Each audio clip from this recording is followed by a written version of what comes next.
მოგვეყნდა სახაზინო მონაცემები 2025 წლის იანვარი-მარტის პერიოდზე და ამ მონაცემებში არის ნაჩვენები, რომ ყველა ძირითად გადასახადის მიმართულებით გეგმა ვერ შესრულდა ბიუჯეტის პროგნოზისა.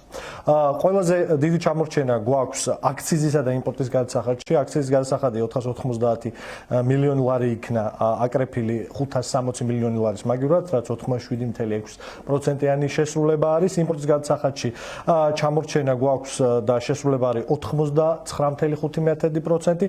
შედარებით მცირედი ჩამორჩენები არის მოგებისა და დღგ-ის გადასახადში 96 და 99%-იანი, მაგრამ ჯამში ეს ყველაფერი ასახავს ტენდენციას. ეს არ არის შეიძლება მყისიერი საფრთხის მაჩვენებელი, მაგრამ ცალსახად ასახავს ძალიან ცუდ ტენდენციას ქართული ეკონომიკური აქტივობისა, საქართველოს ეკონომიკური აქტივობისა ზოგადად, როდესაც პრობლემა დგება გადასახადის აკრეფაში და ზოგ შემთხვევაში ეს 10%-იანი კლება არის, 13%-იანი აქციზის გადასახადის შემთხვევაში ეს ძალიან ცუდი სიმპტომია ზოგადად ეკონომიკური აქტივობის, როდესაც ერთის მხრივ ეს აჩვენებს, რომ ქვეყანაში ეკონომიკური აქტივობა კლებისკენ მიდის და მეორეს მხრივ აჩვენებს, რომ ჩვენი საჯარო ინსტიტუტების მდგრადობა ისეთ დონეზე ვეღარ არის, როგორც ეს იყო რამოდენიმე წლის წინ.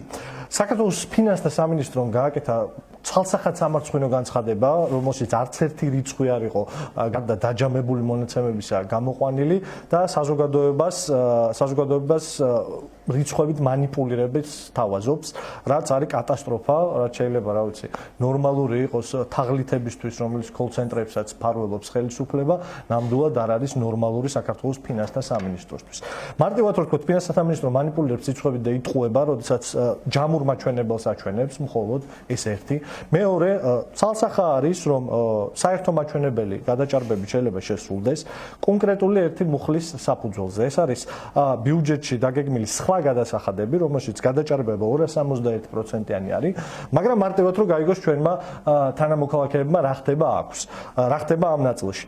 ამ მუხლში სხვა გადასახადებში დაგეგმილი იყო 130 მილიონი, შემოსული არის 339 მილიონი. ოღონდ ამ 339 მილიონიდან 327 მილიონი ლარი ეს არის შეცდომით ან ზედმეტობით გადახდილი გადასახადები, რომელიც ძირითადად მოდის დღგ-ის გადასახადში. რაც მარტივი ენით ნიშნავს შემდეგს, რომ ეს 327 მილიონი უკან უნდა დაბრუნდეს რაღაცა მომენტში, უახლოეს თვეებში, უკან უნდა დაუბრუნდეს ამ გადასახადის გადამხდელებს, იმიტომ რომ ან შეცდომით არის გადახდილი, ან ზედმეტობით არის გადახდილი. ამ რიცხვის, აი ამ მეტობის შეტანა საერთო რიცხვში უბრალოდ მანიპულირებაა და სხვა არაფერი, იმიტომ რომ ეკონომიკური მთავარი ფაქტორები განისაზღვრება იმ გადასახადებით, რომელიც ჩამოთვალე: იმპორტი, მოგება, დღგ, აქციზის აკრეფა.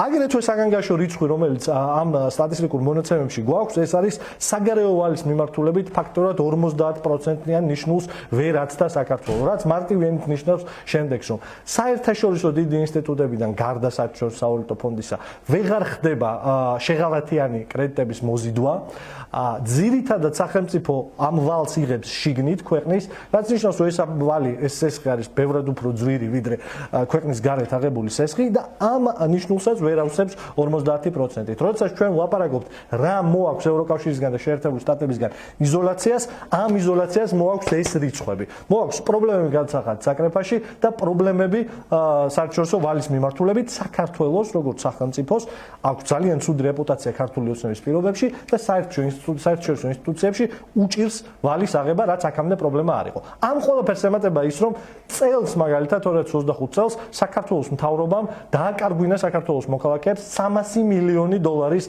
დახმარება დაახლოებით. რაც რო ეს მოდეს ჩვენ თანამოქალაქეებს, ჩვენი ბიუჯეტის თითქმის 3% არის. რაც ნიშნავს, რომ შეზღუდული შესაძლებლობის პირები, ოჯახები, რომლებიც იზოლაციაში ცხოვრობენ, საქართველოს მოქალაქეები, რომლებიც სიღარიბეში ცხოვრობენ, საქართველოს მოქალაქეები, რომლებსაც სერიოზული ჯანმრთელობის პრობლემები აქვს, 300 მილიონ დოლარის დახმარებას ვერ იღებენ ევროკავშირისა და შეერთებული შტატების მხრიდან, იმიტომ რომ ეს ყველაფერი დაბლოკა ივანიშვილის რეჟიმმა. იმ კანონით, რომელიც ეხლა მიიღეს, კიდევ მომავალში დაიბლოკება სხვა გრანტები, რომელიც კიდევ ერთხელ ვამბობ, მიმართულია ადამიანების დახმარებაზე 99% და არა რაიმე იდეოლოგიურ ან ინსტიტუციურ განვითარებაზე. ფინანსთა სამინისტრო ჯამში შეიძლება ითქვას, რომ დღეს გამოვიდა თავის ისტორიაში ერთ-ერთი ყველაზე სამარცხვინო განცხადებით, როდესაც თქვა, რომ ჩვენ რიცხვებით მანიპულირებთ. რიცხვები მარტივია. აქციზის გადასახადი ვიმეორებ 87.6%-იანი შესრულება, იმპორტის გადასახადი 89.5%-იანი შესრულება და 96 და 99%-იანი შესრულება მოგებისა და დღგ-ის გადასახადის შემთხვევაში. დასკვნა არის მარტივი. შესრულება ნიშნავს 100%. როდესაც 4 ძირითად მუხლში 100% არ დგება, ეს ნიშნავს, რომ ძირითად განსახადებში, ძირითად შემოსავლებში ბიუჯეტს უჭირს განსახადების აკრეფა. მადლობთ.